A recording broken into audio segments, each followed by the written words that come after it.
bu alçaklar, hayvanlar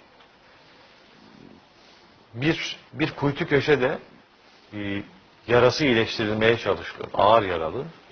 Narkoz yok. Yani anestezi yapılamıyor olmadığı için. Canlı canlı ameliyat ediyorlar. Ameliyat. Bak nasıl ediyorlar hocam.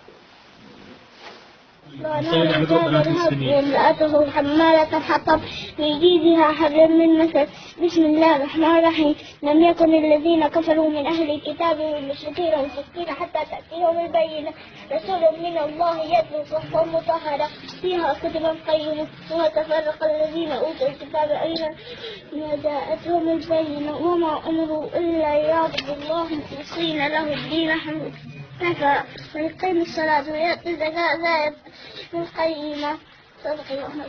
بسم الله الرحمن الرحيم تبت يدا أبي لهب وتب ما أغنى عنه ماله وما كسب سيصلى نارا ذات لهب. Hocam iki